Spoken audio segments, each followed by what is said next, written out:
할렐루야. 3일간도 평안하셨습니까?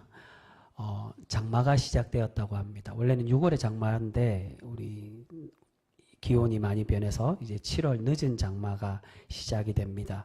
그래서 기온 변화가 심해질 수 있는데 항상 건강 우리 잘 챙기시고 우리가 하나님의 은혜와 사랑 안에 거하는 그런 복된 성도 우리 모두가 되실 수 있기를 주님의 이름으로 축복합니다. 여러분, 앞에 우리 8장까지 우리는 사도 바울이 우리 신앙인들이 받아야 될 복음과 그 구원에 대해서 우리에게 가르치며 그 바른 교훈이 무엇인지를 우리에게 말씀해 주고 있습니다. 우리는 그 내용이 우리는 모두 다 죄인이라는 것입니다. 그것은 정통적으로 구원받은 것이라고 믿고 있던 유대인들이나 아니면 하나님 없이 살아갔던 이방인들 모두가 다 똑같이 하나님 앞에는 죄인일 수밖에 없다는 겁니다. 그렇다면 과연 누가 구원을 받는 것이냐? 하나님의 긍휼하신 은혜 아래, 여전히 신실하신 하나님의 계획과 그 구원의 섭리 아래 그 은혜인 복음을 받아들이고 고백하는 삶, 믿음으로 순종할 때 우리가 하나님의 구원의 백성, 칭의의 존재가 되어진다라고 그렇게 말씀합니다. 그런데 그렇게 은혜를 인정하고 믿음으로 구원받는 것으로 끝나는 것이냐? 그렇지 않고 이것을 이전에 율법의 문제와 이어서 바울이 설명하고 있습니다. 이전에는 율법이 있으면 우리가 구원받는 줄 알았는데 우리 안에 있는 무엇 때문에 이스라엘 백성들이 율법을 가지고 있어서도 탈락된다고요? 죄성 때문에. 죄성이 있어서 하나님과 멀어지게 하고 하나님의 선한 법, 율법과 멀어지게 할 뿐만이 아니라 심지어는 율법을 이용해서 더 죄인되게 하고 있었다는 겁니다. 그래서 결론으로 이 바로 직전 8장까지 말씀이 무엇입니까? 우리에게 필요한 것은 율법으로 되는 것이 아니라 주님께서 우리를 위해서 죽으신 그 은혜를 인정하고 그 부활의 은혜를 주시는, 즉 누구에게 순종해야 된다는 겁니까? 그 부활과 거듭남으로 이어지는 하나님이신 성령님의 인도함을 받아서 성령의 삶, 성화의 삶으로 살아갈 수 있도록 노력하고 헌신하는 모습이 필요하다라고 우리에게 말씀합니다. 이것은 성화가 구원의 조건을 말하는 것은 아니지만 하나님의 칭의받은 사람들이 칭의에 받은 존재라는 것을 증명하고 나타내는 열매 맺는 삶으로 계속 살아가면 나타나야 된다는 겁니다. 성령의 성화의 삶이 바로 이 열매라는 겁니다. 우리가 이 성화가 없으면 구원받지 못한 거냐? 그렇지는 않다. 이게 조건은 아니고 구원의 조건이냐? 그렇지는 않지만 그러나 구원받은 사람이 무엇으로 나타나야 된다고요? 성화의 삶으로 나타나도록 노력하며 살아가야 된다는 겁니다. 하지만 우리가 실제로 그렇게 완성된 성화의 거룩한 자, 누가 봐도 저 사람 정말 성화가 일어난 사람이구나 그렇게 느끼며 우리가 완성된 사람이 될 수가 있을까요? 그렇지가 않다는 겁니다. 이것은 하루아침에 완성되는 성화의 사람이 될 수 없기에 계속 성령의 인도하심에 굴복하고 주님과 동행하며 살아가서 날마다 성화되는 삶이 될 수 있도록 구별되고 거룩한 성도가 되도록 노력하며 살아가야 됨을 우리에게 가르쳐주고 있습니다. 여기까지가 1장에서 8장까지 이야기입니다. 그런데 이런 말씀을 하다가 이 말씀들을 다 끝내고 갑자기 사도 바울이 무엇에 대한 이야기를 합니까? 바로 자신의 동족인 이스라엘에 대해서 이야기를 하고 있습니다. 이전까지 뭔 얘기를 했느냐? 이방인들이, 그러니까 모든 사람들이 무엇으로 구원을 받느냐? 이전에 우리가 알았던 율법이 아니라 예수 그리스도, 하나님이 이전부터 택하여 주시고 계획하신 예수 그리스도 그 복음의 계획과 섭리로 우리가 그 은혜를 믿음으로 구원받는데 이전에 이스라엘 백성들이 그렇게 여전히 붙들고 있고 믿고 있는 율법으로는 탈락되고 구원받을 수 없다는 겁니다. 어떻게 보면은 바울이 계속 이스라엘 백성들, 유대인들을 책망하고 있었습니다. 그런데 이제 와서 오늘 9장부터 누구를 이야기하느냐? 이 이스라엘을 이야기를 한다는 겁니다. 앞에서 계속 바울은 동족인 이스라엘의 불의한 모습, 율법만 가지고 있고 의의 말씀을 따르지 않는 삶으로 살지 못하는, 의의 모습으로 살지 못하는 그러한 모습, 탈락된 이들이 아닌 이전까지는 하나님과 멀어져서 살았지만 그러나 이제는 택함 받는 이방인들과 같이 그러한 이스라엘 백성들이 죄인되고 있음을 그렇게 말씀하고 있습니다. 이전까지 그렇게 말씀해서 그렇다면 사도 바울이 이스라엘에 대해서 증언하고자 하는 말씀이 이제 구원이 이방으로 넘어갔으니 하나님의 구원이 이스라엘과 상관없게 된 것이냐? 오늘 말씀이 그렇지 않다는 겁니다. 그럼에도 하나님은 하나님 백성 이스라엘에게 무엇을 원하시느냐? 기다리시고 회복되기를 원한다는 겁니다. 그래서 사도 바울이 그러한 말씀을 우리에게 계속해 주고 있습니다. 먼저 누가 구원을 받는다라고 말합니까? 이게 2장에서 이미 나옵니다. 먼저는 유대인에게요. 그리고 나중에 헬라인에게라고. 전에 한번 말씀드린 것처럼 히브리서 말씀이 그 말씀이 나옵니다. 장자 사상이 있다라고. 하나님께서 먼저 택하시고 구원의 말씀, 율법을 주신 분이 그 존재가 누굽니까? 이스라엘에게 먼저 주셨다는 겁니다. 장자된 자들이라고. 그 장자된 이들이기에 지금 탈락되어 있지만 영원히 끝나고 하나님께 버림받느냐? 그렇지 않고 우선순위를 받은 자들에게 그들이 회복된다는 겁니다. 그래서 지금 불순종하고 책망받고 탈락된 것 같지만 언젠가는 회복될 것이라는 믿음이 있는데 이것이 이어지는 사상이 이것이 장자 사상에서 이어지는 사상이 남은 자 사상으로 그렇게 오늘 말씀 후반부에 보시면 우리가 오늘 함께 읽진 않은 27절에 보시면 이사야 말씀을 그걸 얘기합니다. 남은 자들이 돌아온다고. 이 남은 자 사상을 이야기합니다. 이 장자 사상과 이어지는 겁니다. 남은 자 사상은 과연 뭐냐? 히브리서 말씀을 함께 나눌 때 들은 분들은 아십니다. 우리 바벨론 포로에 끌려간 백성들이 이사야서가 그 포로로 끌려가는 예언에 대한 말씀이죠. 포로로 끌려간 백성들이 완전히 멸망하고 끝난 것이 아니라 남은 자들, 즉 하나님의 말씀을 지키고 하나님 백성으로 구별되려고 노력하는 그러한 신앙인으로서 남은 자들이 돌아오게 되고 회복하게 될 것이라고 말씀하고 있습니다. 즉 오늘 이 이스라엘 말씀에 대한 거 모든 자들이 다 구원받고 이스라엘 백성들이 다 회복되진 않지만 그럼에도 하나님은 처음 선택하셨던 그 장자, 그 중에서 남은 자들, 신앙의 회복을 바라고 주님을 끝까지 부여잡는 그러한 자들은 회복되어 구원받는다는 겁니다. 그런데 이런 바울의 장자 회복과 남은 자에 대한 구원은 전체 이스라엘이 아니라 일부 소수의 백성들만 받게 될 것임을 말씀합니다. 그 이유가 무엇입니까? 그것은 바로 오늘 9장부터 11장까지 이어지는 이스라엘의 실패에 대한 말씀 때문이라고 우리에게 증거해주고 있습니다. 이 9장부터 11장까지가 이스라엘 백성들이 과연 구원받느냐? 구원에서 실패한 존재들이라는 겁니다. 근데 11장 가서는 그와 다르게 하나님은 그렇기 때문에 포기하시느냐, 이스라엘 버리시느냐, 여전히 이스라엘을 구원하시기 위한 계획을 갖고 계신다는 것. 그게 11장에 나오고 있습니다. 바울은 9장과 10장에 실패한 이스라엘에 대해서 말씀하다가 11장에 가서 그럼에도 구원받는 이스라엘을 향한 하나님의 구원 계획을 설명하고 있습니다. 먼저 바울은 이렇게 구원에 멀어지고 책망받는 이스라엘에 대해서 동족으로서 안타까운 마음을 그렇게 우리에게 말씀함을 표현하고 있습니다. 우리 3절 말씀, 오늘 본문은 아니지만 그래서 오늘 중간만 읽었습니다. 우리 3절 말씀 같이 읽습니다. 3절 말씀, 우리 성경을 보셔야 됩니다. 3절 말씀 같이 읽습니다. 시작. 나의 형제 곧 고륙의 친척을 위하여 내 자신이 저주받아 그리스도에게서 끊어질지라도 원하는 바로라. 아멘. 무슨 말입니까? 우리가 바울하며 이방인의 전도자로 그렇게 생각하고 부릅니다. 하지만 그의 중심에는 이 바울이 무엇을 가지고 있는 것입니까? 자신이 유대인이고 하나님의 백성 이스라엘을 사랑하고 그들이 회복되기를 여전히 바라고 있는 그런 마음을 가지고 있다는 겁니다. 그래서 이 3절 말씀에 자신이 혹여 구원받지 못하더라도 후반 말씀에 내가 저주받아 그리스도에게 끊어질지라도 난 그것을 원한다고. 무엇을 원한다고요? 나의 민족이 회복되고 구원받기를 원한다라고 말씀합니다. 그것이 1절에서 3절까지의 말씀입니다.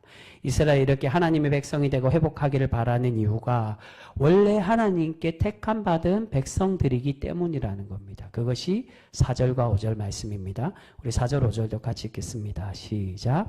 그들은 이스라엘 사람이라 그들에게는 양자됨과 영광과 언약들과 율법을 세우신 것과 예배와 약속들이 있고 조상들도 그들의 것이요 육신으로 하면 그리스도가 그들에게서 나셨으니 그는 만물 위에 계셔서 세세의 찬양을 받으실 하나님이시니라. 아멘.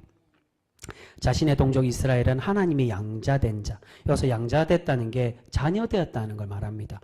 처음 자녀 삼은 존재는 이스라엘이라는 겁니다. 그리고 언약과 율법을 받고 하나님을 예배하는 자로 그렇게 세우셨습니다. 그리고 심지어는 5절 말씀에 무엇에 대해 말합니까?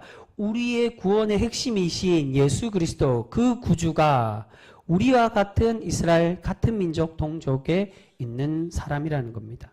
근데 지금 바울이 이렇게 회복되기를 바라는 이스라엘의 과거의 영광을 거론하는 것은 지금 그렇지 못한 책망받는 이스라엘, 예수님과 복음을 거부하며 구원에 실패한 모습을 반어적으로 설명하며 표현을 하고 있는 겁니다.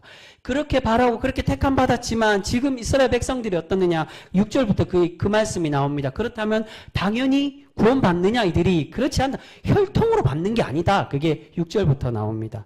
그렇게 구원받지 못한 백성들이었지만 그러나 처음에는 하나님이 예수님을 이들에게 나오게 하시고 구원자, 세계의 구원자, 세상의 구원자 예수님이 우리의 민족에게 나오게 하시고 우리를 처음 택하셨다라고, 장자된 자들이라고 그렇게 우리를 부르시고 있다는 겁니다. 그런데 하나님이 진정 우리에게 주시고자 하는 게 뭐냐? 그 혈통으로 받냐, 율법으로 받냐, 그게 아니라 이렇게 우리가 택함 받고 그렇게 믿고 있었던 이것이 아닌 하나님의 약속의 믿음으로 받는다라고 말씀하고 있습니다. 우리 그 말씀 6절과 8절까지 말씀 우리 같이 보겠습니다. 오늘 이제 본문으로 들어갑니다. 6절과 8절까지 말씀 같이 읽습니다. 시작. 그러나 하나님의 말씀이 폐하진 것 같지 않도다.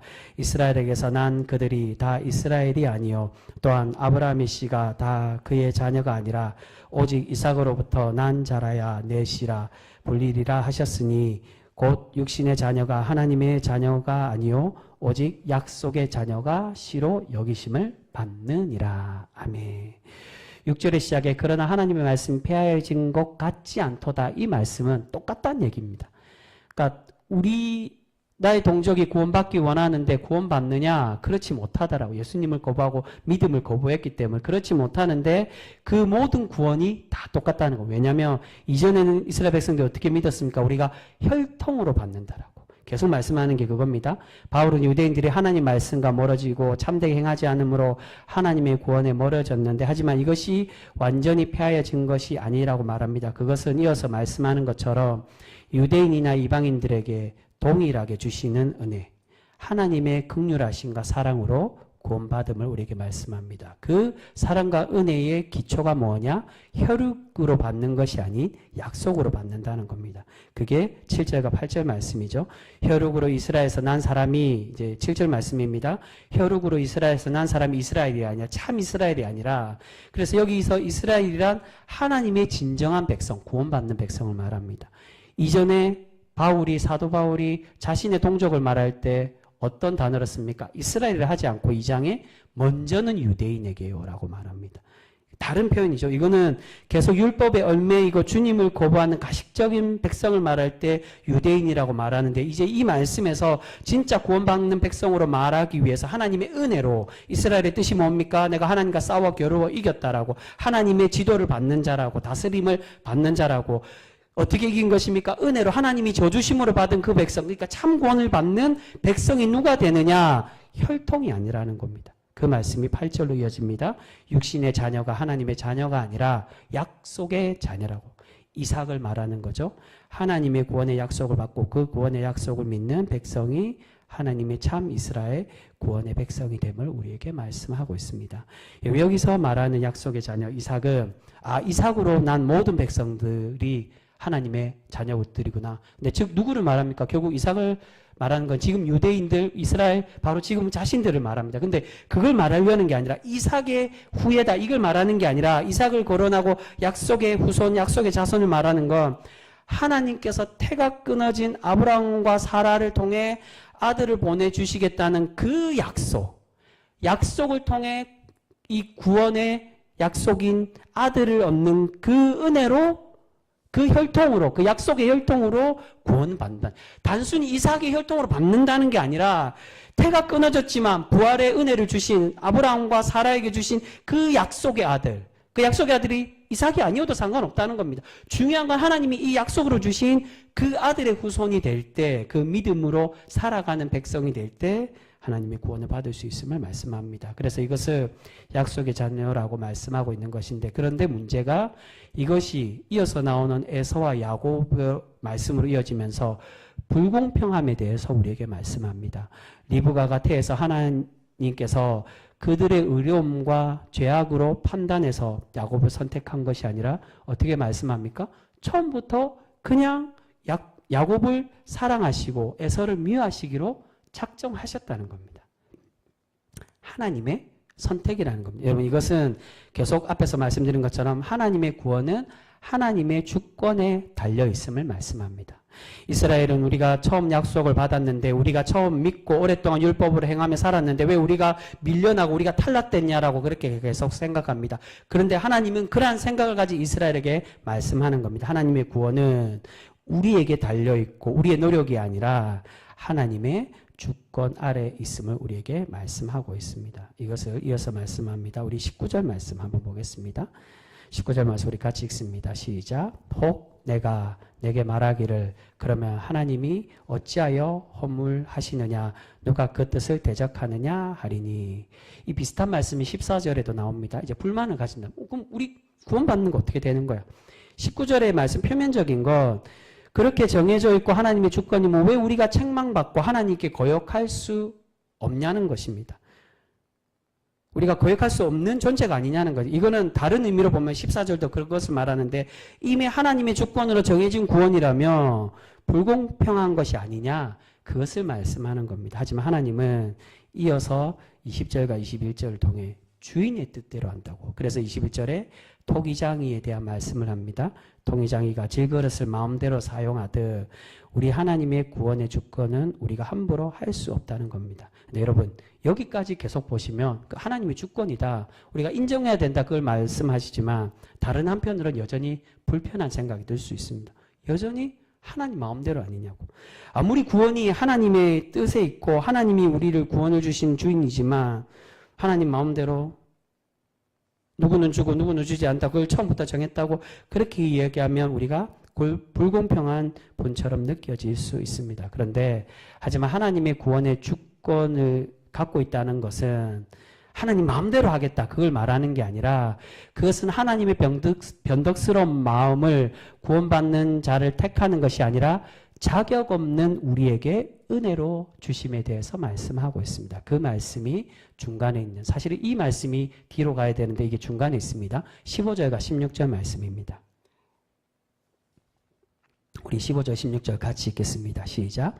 모세에게 이르시되 내가 긍휼히 여길 자를 긍휼히 여기고 불쌍히 여길 자를 불쌍히 여기리라 하셨으니 그런즉 원하는 자로 말미암음도 아니요 다른 박질하는 자로 말미암음도 아니요 오직 긍휼히 여기시는 하나님으로 말미암음이니라. 아멘. 여러분 무슨 말입니까? 쉽게 말해 하나님의 구원은 우리의 의지나 16절 그 말씀입니다. 쉬운 성경으로 보면 우리의 구원은 우리의 의지나 노력이 아니라 하나님의 자비하심, 은혜로 받게 된다는 겁니다. 여러분 지금 바울은 구원의 자격에 대해서 처음 약속의 혈통에 대해서 말씀하고 있는데 그것은 유대인이나 이방인들을 차별하지 않으시고 모든 이들에게 약속을 받은 자, 하나님의 은혜 안에 거하고 그 은혜의 약속을 믿고 순종하는 자에게 구원을 주심을 말씀하고 있는 것입니다. 그래서 하나님께서 주권적으로 구원의 백성을 선택하시지만 이 구원은 처음부터 자격이 있던 자와 차별하는 것이 아니라 그러니까 유대인들은 내가 자격이 원래부터 있었다라고 생각하는데 그게 아니라는 거죠. 모두 다 죄인이라고. 그래서 1장과 2장이 그겁니다. 이방인도 죄인이고 2장의 유대인도 죄인이라고. 다 자격이 없다고. 근데 하나님의 이 주권에 우리가 순복할 수밖에 없고 우리가 감사할 수밖에 없는 이유는 그것은 다 죄인이지만 하나님의 구원의 은혜는 누구에게 주신다고요? 오직 하나님이 그 긍휼하신 은혜로 다 자격 없지만 우리가 불평할 수 없는 그 은혜로 우리를 온전히 하나님이 주권적으로 택하여 주시고 우리를 구원해 가고 계신다.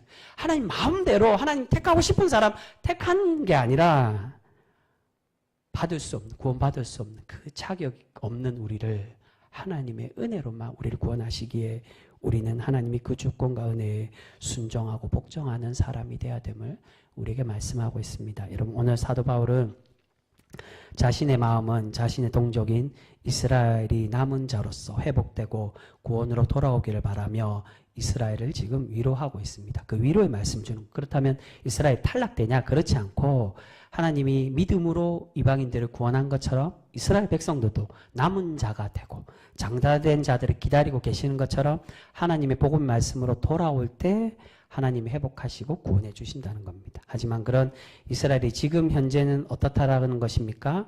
구원에서 실패한 자들이라고 말씀하며 이 실패의 원인에 대해서 우리에게 말씀하고 있습니다. 사실은 오늘 이 말씀이 10장으로 이어지는데 핵심 말씀은 사실은 이 말씀이라고 할 수 있습니다. 우리 본문 말씀은 여기까지만 보는데요. 30절에서 32절 말씀.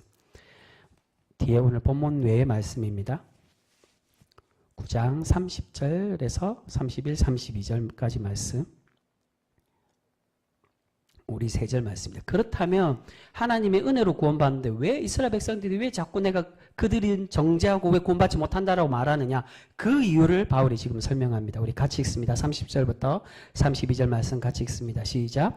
그런즉 우리가 무슨 말을 하리요? 의를 따르지 아니한 이방인들의 의를 얻으리니 곧 믿음에서 난 의요. 의의 법을 따라간 이스라엘은 율법에 이르지 못하였으니 어찌 그리하냐? 이는 그들이 믿음을 의지하지 않고 행위를 의지함이라. 부딪힐 돌에 부딪혔느니라. 아멘. 여러분 이게 무슨 말입니까? 30절에 이방인은 의를 따르지 않았다고, 즉 하나님의 말씀을 모르고 원래 구원과 상관없는 존재들이었다는 겁니다. 근데 그들이 어떻게 되었다고? 그들이 구원받았다고. 어떻게 구원받는다고요? 믿음에서 난 의로, 즉 무엇을 말합니까? 예수님을 구주로 믿고 고백하며, 이전에 유대인들이 믿고 의지했던 그 율법은 없지만 예수님이 주시는 그 은혜와 그 사랑에 우리가 굴복하고, 아 나에게 은혜 주셨구나, 그것에 감사하며 기뻐하며 그 은혜의 구원의 말씀에 순종하며 살아가서 그 은혜로 구원받는 존재가 되었다는 겁니다. 그런데 이어서 말씀하는 31절, 이스라엘 백성들은 그 반대로 어떻게 되었다는 겁니까? 의의 법은 따르지만 율법에는 이르지 못한다라고. 즉 하나님의 말씀을 받았고 율법의 백성으로 그렇게 불리지만 진정 그들의 삶은 어땠느냐? 외형적인 율법만 있지 율법에 이르지 못하는, 하나님의 말씀을 거부하고 실천하지 않았다는 것입니다. 이 말씀의 거부의 핵심이 무엇입니까? 32절 끝에, 이 32절 초반도 똑같은 말씀입니다. 31절과 어찌 그리하냐? 이는 그들이 믿음을 의지하지 않고 행위를 의지함이라. 율법만 자꾸 율법, 그 외형적인 율법, 가식적인 것만, 이 율법을 보여잡고 하려만 받으면 돼. 내가 율법에 혈통 있는 이삭의 혈통만 되면 돼. 그것만 부여잡고 있는데 그렇지 않고 믿음을 의지하지 않고 살아갔기 때문에 구원에서 탈락되었다는. 그런데 그 탈락된 그 원인이 핵심이 뭐냐? 32절 끝에 부딪힌 돌에, 그러니까 돌을 발로 차고 있었다는 겁니다. 이 말씀의 거부의 핵심이, 즉 이 돌로 발로 차고 있었다는 표현이 무엇을 말합니까? 이 돌이 누구를 의미합니까? 예수님을 거부하고 참 진리와 핵의 말씀을 거부하며 여전히 불순종의 백성으로 살아가고 있음을 우리에게 말씀합니다. 여러분, 이스라엘의 구원의 실패는 여전히 과거에 사로잡혀 있던 이전의 영광, 내가 택함받은 사람인데 그렇게 생각하던 자신들의 여전히 가지고 있던 외형적인 신앙과 가식의 모습 때문에 탈락되어지고 있다는 것입니다. 그런데 문제는 예수님이 오셔서 그들을 책망하시고 회개하라고 하나님께 돌아가야 된다라고 말씀하시지만 그들은 여전히 어떻습니까? 이 돌부리에 걸려서 돌을 발로 차는 것처럼 예수님의 말씀을 거부하고 예수님을 자신들의 발 아래 걸리는 돌부리로만 그렇게 여기고 있습니다. 여러분, 오늘 사도 바울이 말하는 이 책망받는 유대인과 믿음으로 구원받는 이방인은 지금 우리에게도 동일하게 일어나고 있는 문제를 우리에게 말씀하며 설명하고 있습니다. 여러분, 예수님을 거부한 사람들의 주된 사람들이 누굽니까? 주된 부류가 어떤 사람들입니까? 백성들 다 포함하지만 다 전체로 인해서 생긴 게 아니라 바리새인들과 사두개인들 그리고 서기관들, 즉 당시의 종교 지도자들이었습니다. 이들은 지금의 모습을 보면 누구를 의미합니까? 그 사람들도 그런 부르지만 기득권이라는 겁니다. 이들은 자신들이 신앙의 권력을 독점하는 기득권이 되어서 이것을 흔드는 예수님은 눈의 가시로 여기고 있었습니다. 자신이 지금까지 믿었던 관습이 있고 가치가 있는데 자신들이 믿기 편한 방식으로 만들어 놓았는데 그것을 흔들고 그것이 틀렸다고 하니 예수님을 미워하고 예수님을 싫어하고 있었던 것입니다. 근데 여러분, 이 모습이 지금 누구의 모습과 같습니까? 바로 우리들의 모습과 같다는 겁니다. 여러분, 구원받는 이방인들은 우리를 말하는 게 아닙니다. 우리가 유대인 반대의 동양권이기 때문에 우리가 그런 구원받는 이방인들이라 그걸 말하는 게 아니라 지금 현재 우리들에게 말하는 거 은혜에 굴복하고 그 은혜에 감격하여 믿음으로 순종하는 이들이 이방인이지만 그렇지 않고 내가 오늘 이전에 믿어서 하나님 구원받아 이미 받았어 그러니까 다 보장되어 있어라고 안일하게 안주하는 그런 기득권에 있는 사람들 그런 우리가 바리새인들과 동일한 그러한 사람들이라는 겁니다. 여러분 과연 우리가 한량없는 은혜에 굴복하며 감사하며 주님의 변화되라는 요청에 순종하며 살아가고 있습니까? 아니면 여전히 예수님께 책망받았던 바리새인들처럼 주님의 복음과 주님을 돌뿌리로 여기며 그렇게 살아가고 있습니까?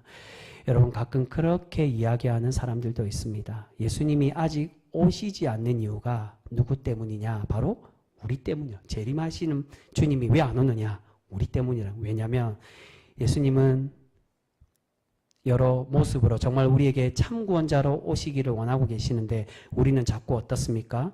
예수님 그거 아니라고. 내가 원하는 때, 내가 부자 된 이후에, 내가 평안한 이후에, 내가 이룰 거 다 이룬 이후에 하나님 내가 구하는 거 있는데 그 다 구한 거 들어주신 이후에 내가 원하는 그때 와야 된다고 또는 내가 원하는 모습으로 주님 와야 된다라고 말하는 그러한 신앙들이 너무 많다는 그들 때문에 주님이 오시지 않는다는 겁니다. 여러분 이 모습이 당시에 누구의 모습과 같습니까? 바리새인들과 같은 겁니다. 바리새인들이 예수님이 어떤 모습을 원했습니까? 당신이 정말 우리 구원자라며 로마로부터 우리를 구원해야 된다. 그게 우리가 기대하고 바라던 기다리고 있던 메시아라고. 근데 그렇지 않고 하나님의 참 구원으로 그렇게 주님이 오시니까 너는 아니라고, 넌 틀렸다고 자신들이 구원자의 인식과 그 생각들을 정해놓고 그것만 믿고 그렇게 주님을 기다리고 있었습니다. 그렇지 않고 하나님의 참 구원을 주시는 예수님이 오니까 어떻게 반응합니까? 주님이 구원자가 아니라 내가 원하는 사람이 아니라 거부하고 있었다고. 바로 우리와 같은 모습으로 그렇게 살아가고 있는 존재들이었습니다. 여러분 20세기를 대표하는 지성인 중에 C.S. 루이스를 많이 거론을 합니다. 유명한 이 책도 집필하고 이 분이 쓴 책 중에 영화로도 나온 걸로 알고 있는데 굉장히 유명한 그런 신앙인입니다. 신앙의 저서를 일반 사회의 언어로 써서 많은 믿지 않는 이들에게도 이게 하나님이구나라고 그렇게 알린 그 사람이 바로 C.S. 루이스라고. 근데 이 사람이 쓴 말 중에 그런 말이 있습니다. 세상에는 두 종류의 신앙인이 있다고. 그 두 종류의 신앙인은 하나는 하나님의 뜻이 이루어지기를 바라는 신앙인가, 또 다른 하나는 하나님으로부터 그래 내가 내 뜻대로 되게 해줄게 라는 말을 꼭 듣고야만은 그런 부류의 사람이 있다는 겁니다. 무슨 말씀인지 알겠죠? 하나님 말씀에 순종한 사람과 내 뜻대로 돼야 된다고 바리새인과 같은 사람이 있다는 겁니다. 여러분 우리는 과연 어떤 부류의 신앙인입니까? 여러분 우리가 교회에 나오고 있고 신앙인이라고 하는 것은 다르게 말하면 지금 기득권으로 살아가고 있다는 의미라고 할 수 있습니다. 여러분 그렇지 않습니까?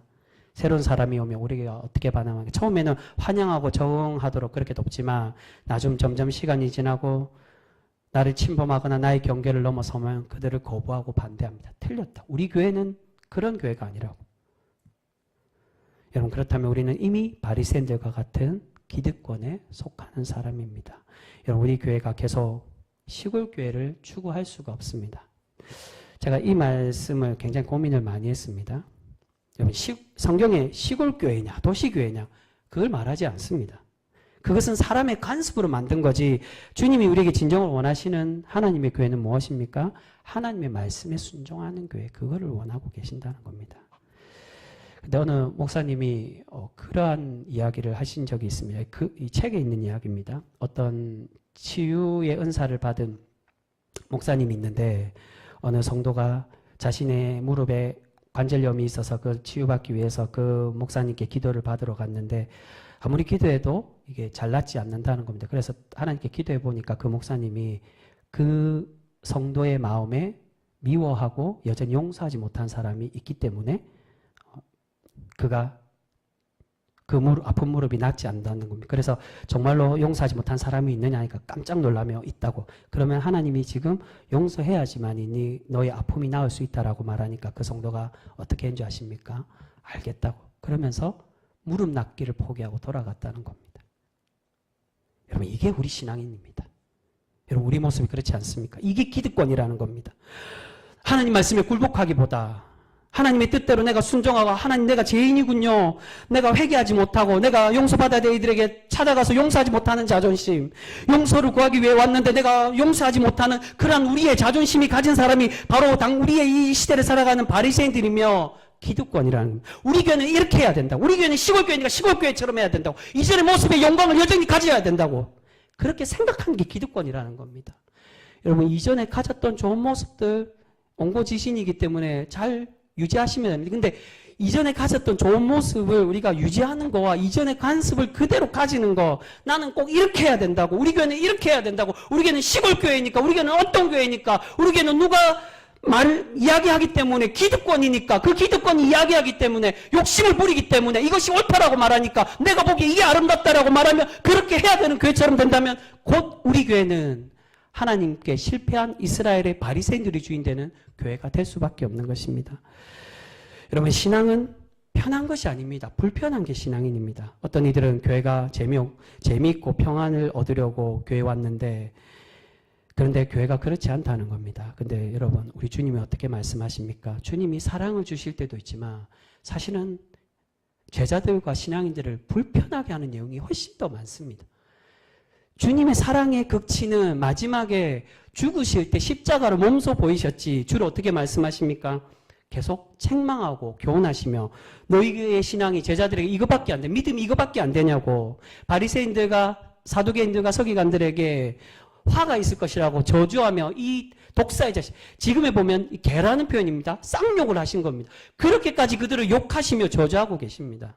그리고 마태복음 10장에 우리가 어떻게 말씀하면 내가 온 게 화평을 주러 온 게 아니라 검을 주러 왔다고. 누가복음 12장에는 내가 불을 주러 왔고 분쟁을 일으키러 왔다라고 그렇게 말씀하고 있습니다. 쉽게 신앙생활 하는 게 아니라는 겁니다. 여러분 우리가 그래서 예수님이 가장 주님의 복음에 순종하는 자의 모습이 무엇이라고 말씀합니까? 좁은 문으로 들어가라. 큰 문. 멸망하는 길은 큰 문이라고. 내가 기쁘고 이 땅에서 기쁘고 즐거운 거 그 문이지. 하나님의 진짜 구원의 길은 좁은 문이고 그리고 우리가 가야 될 길 주님의 그 십자가를 내가 혼자 지고 갈 테니까 너희들은 내 배제해 줄게. 구원해 줄게가 아니라 나를 따라와야 된다. 너희들에게 주는 주님의 그 십자가를 지고 따라와야 된다라고 말씀합니다. 네, 여러분 우리 주님은 좁은 문으로 가라고 독촉하시고 십자가를 지라고 희생을 강요하고 있습니다. 내가 편하게 믿으려고 한다면 그것은 실패한 구원을 붙잡는 이스라엘 모습과 결코 같을 수밖에 없습니다. 여러분 혹여 우리가 현재 편하게 신앙생활하고 계십니까? 잘못된 믿음입니다. 어떤 이들은 내가 신앙에 부정당했다고. 부정당해야 됩니다. 저 또한 목사지만 마찬가지입니다. 여러분 혹여 제가 이렇게 불편한 이야기 한다고 자기는 얼마나 똑바로 산다고. 여러분 그 이야기를 누가 했습니까? 바리새인들이 했다는 겁니다. 예수님 저 인간 죽여야 돼. 나를 불편하게 하니까. 나의 기득권을 무너뜨리니까. 하나님의 참된 복음을 전하는데 주님의 그 복음의 회개의 복음 회개해라고 하는데 뭘 회개해? 난 잘 믿고 있는데 율법을 따라가고 있는데 내가 기득권인데 내가 말하는 게 곧 법인데 내가 말하는 게 곧 이 교회의 정의고 질서인데 그렇게 생각하는 이들이 주님께 저주받는 바리새인들이라고 그렇게 말씀하시는데 현재의 신앙인들 중에 그렇게 신앙생활하는 사람들이 너무나도 많이 있다는 겁니다. 칭찬해 주면 좋겠는데 여러분 예수님 칭찬하기 위해 이 땅에 오셨다고 말씀하지 않는다니까요. 책망하기 위해 검을 주고 불을 주기 위해 이 땅에 오셨다고 말씀하고 왜냐하면 십자가를 지고 가고 좁은 문으로 가기 위해서입니다. 여러분 제가 말씀드리는 게 불편할지도 모릅니다. 근데 우리의 모습을 돌아봐야 됩니다. 제가 좀 아픈 부위를 건드릴 수 있습니다. 여러분 우리 교회 잘하고 계십니다. 근데 우리 교회가 불법하고 잘못된 교회냐 그렇진 않으나 과연 행복한 교회냐 마찬가지로 행복한 교회 또한 아니라는 겁니다. 행복했다면 과연 우리 교회 그렇게 열심히 했던 신앙인들이 떠나가고 말없이 떠나가며 우리의 곁을 그렇게 우리의 교회를 그렇게 나갔을까요? 여러분 왜 나갔을까요? 여러분 제가 아무 말 안 하기 때문에 제가 모를까요? 저도 알고 있습니다.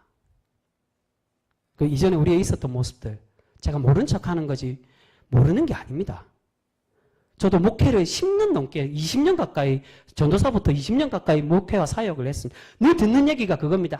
전도사님 교회는 그런 생리는 그런 게 아니라고. 말씀과 율법과 하나님의 뜻은 그게 아닌데 자꾸 우리가 믿는 그런 게 아니라고. 사람이 좋은 게 좋은 거라 그런 게 아니. 그런 불법한 이야기만 하는 게 교회라는 겁니다. 여러분 혹여 우리는 그렇게 살아가고 있지 않습니까? 여전히 이전의 영광. 내가 예전에 즐거웠는데. 여러분 행복과 즐거움은 우리가 잘 유지해야 되지만 그 행복과 즐거움이 어디서 나왔는지를 고민해야 됩니다. 내 만족. 내가 원하는 대로 되어서 내가 행복하구나. 내 뜻대로 해주니까 내가 행복하구나. 저 목사님이 저 성도가 우리 교회가 내가 바라는 대로 되니까 행복하다는 그 모습은 결국 기득권에 있는 바리새인들과 다를 바가 없는 것입니다. 사랑하는 성도 여러분, 우리가 실패한 이스라엘을 교훈 삼아 우리 또한 책망받는 바리새인들 기득권이 아니라 날마다 새로워지고 개혁하고 변혁하는 그러한 신앙인들이 되어져야 될 줄 믿습니다. 여러분 그것이 개혁교회 정신입니다. 왜 우리를 개혁교회라고 합니까? 개혁하고 개혁주의 정신을 가진 사람들의 교회가 개혁교회라는 겁니다. 그렇지 않으면 우리는 유대인들처럼 또한 가톨릭처럼 고이고 썩어질 수밖에 없습니다. 바리새인들이 왜 예수님께 책망받았습니까? 주님 하나님 말씀을 붙들고 있다가 주님 오니까 이 바리새인들 파 중에 그렇게 인정하고 주님을 붙든 그러한 이들도 있었습니다. 그들은 주님께 칭찬받은 사람이 되었습니다. 그런데 대다수의 사람들은 끝까지 부여잡고 내가 이전에 이거를 어떻게 갖고 내가 만들었는데 이걸 끝까지 부여잡고 놓지 않고 살아갔기에 실패한 구원에 실패한 그런 유대인들이라고 그렇게 칭함받고 예수님뿐만이 아니라 사도 바울에게도 그렇게 불려지고 있습니다. 우리가 사도 바울의 이 겉면처럼 하나님의 약속의 백성으로 회복되고 살아가서 하나님의 참 구원에 이르는 그런 복된 성도 모두가 되실 수 있기를 소망합니다. 여러분 오늘 9장부터 10장까지 그리고 11장까지는 이 실패한 이스라엘에 대해서 하나님이 책망받을 수밖에 없지만 그럼에도 구원 계획을 갖고 계신다라고 말씀합니다. 우리가 오늘 실수하고 실패하고 넘어지지만 버리시는 것은 결코 아닙니다. 여전히 우리를 기다리고 계신다는 겁니다. 앞에 8장까지 말씀한 것처럼 성화의 삶으로 살아갈 수 있도록 회개하고 돌아오라고. 여러분 우리 신앙의 삶에서 보면 이게 신앙과 말씀을 따로 생각하는 분들이 있습니다.